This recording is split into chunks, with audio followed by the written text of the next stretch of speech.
उसी के हथियार से मारते थे। तो दूसर कोई के हथियार से कब तक हम लोग जंग लड़ेंगे? तो महज ये 5 से 7 महीना, कब महीना, 5 से 7 महीना में ही 1857 की क्रांति को रोक दिया गया। क्यों रोका गया? क्योंकि हथियार में हम लोग का कमी पड़ गया था।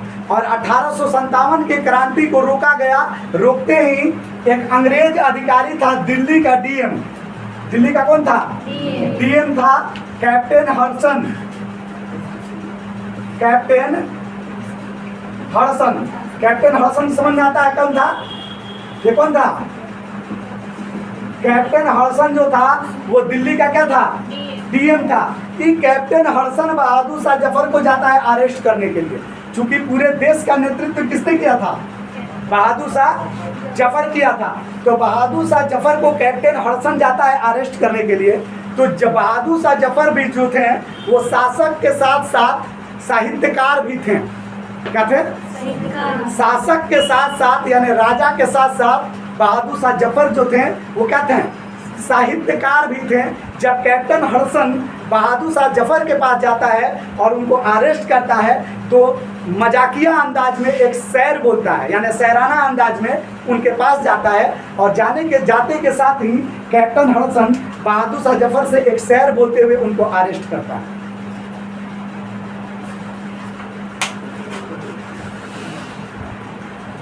क्या शेर बोलता है? जरा गौर से सुनना। कहता है कैप्टन हडसन कि दम दमे में दम नहीं, अब खैर मांगो जान की। कैप्टन हडसन क्या बोलता है? दम दमे में दम नहीं, अब खैर मांगो जान की, ऐ जफर ठंडी हुई शमशेर हिंदुस्तान की।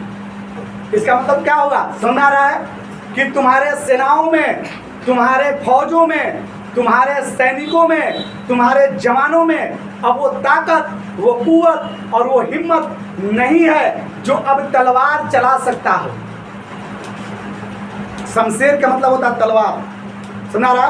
क्या बोला कि ऐ बहादुर शाह जफर, तुम्हारे सेनाओं में, तुम्हारे फौजों में, तुम्हारे जवानों में अब वो ताकत और वो कुव्वत नहीं रही है जो हमसे और हमारे सैनिकों से लड़े और तलवार चलाए। इसलिए करके तुम अपने जान का खैर मांगो। खैर मांगने का मतलब भीख मांगना। खैर मांगने का मतलब भीख मांगना। इसलिए तुम अपने जान का भीख मांगो। लेकिन ये 70 साल का बूढ़ा बहादुर शाह जफर अंग्रेज के आंख में आंख डाल करके कहता है कि बाजुओं में बू रहेगी जब तक ईमान की। क्या बोलता है? बाजुओं में बू रहेगी जब तक ईमान की, तख्त लंदन तक चलेगी तेग हिंदुस्तान की।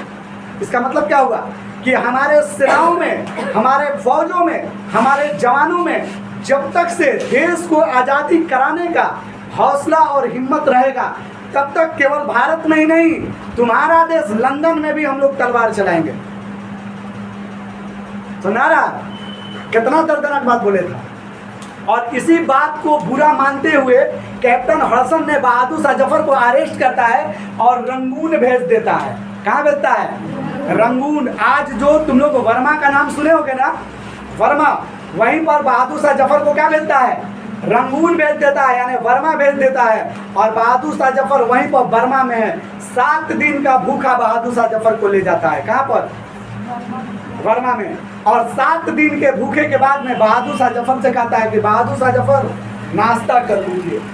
क्या कहता है? बहादुर शाह जफर नाश्ता कर लीजिए।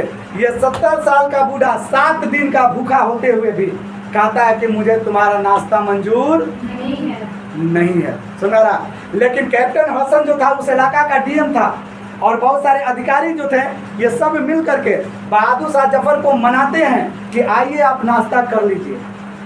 किसी तरह करके बहादुर शाह जफर मानता है और मेज पर बहादुर शाह जफर को बिठाया जाता है। जरा सा गौर से बाबू सुनो, हल्ला मत करो। मेज पर बहादुर शाह जफर को क्या किया जाता है? बैठाया जाता है। बहादुर शाह जफर बैठता है मेज पर नाश्ता करने के लिए। कहानी बहुत दर्दनाक है, सुनोगे गौर से तब समझ में आएगा। बहादुर शाह जफर नाश्ता करने के लिए बैठता है। सुना रहा? और एक तो ये बूढ़ा बैठ नहीं रहा था लेकिन जबरदस्ती इसको बैठाया गया। बहादुर शाह जफर नाश्ता करने के लिए बैठता है। बहादुर शाह जफर जो था ये केवल एक व्यक्ति नहीं था बल्कि ये पूरे भारत का शासक था और ये राजा था।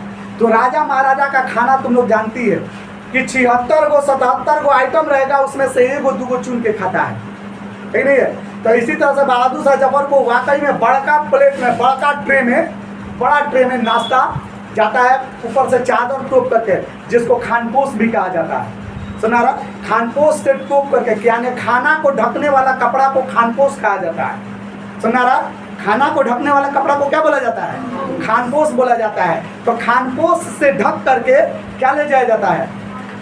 ट्रे ले जाया जाता है जिस पर खाना रखा है, और ले जाकर के बहादुर शाह जफर के सामने बेंच पर रख दिया जाता है। और फिर बहादुर शाह जफर से कहा जाता है कि बहादुर शाह जफर, खानपोश हटाइए, आपकी नाश्ता रखे, आप नाश्ता कर लीजिए। बहादुर शाह जफर प्लेट कपड़ा को उठाता है तो उसके सामने बहादुर शाह जफर का 3 औलादों का सर रखा है, गर्दन काट करके। कितना? खाना खाने के लिए क्या रखा गया है? 3 औलादों का सर, बहादुर शाह जफर का 3 औलाद का सर गर्दन काट करके सामने रखा है, और 2 पोता का सर। अब बताओ कि ये 7 दिन का भूखा, हम लोग से 7 घंटा का भूख बर्दाश्त नहीं होगा, और ये 7 दिन का भूखा बहादुर शाह जफर, इसके सामने 5-5 गो उसके खानदान का लड़कों का लाश सामने, लाश नहीं, गर्दन केवल सामने रखा है, और कहता है कैप्टन हडसन और अंग्रेज अधिकारी कि बहादुर शाह जफर, नाश्ता करो, ये तुम्हारा नाश्ता है। सुना रहा है? कितना दर्दनाक वो दृश्य था।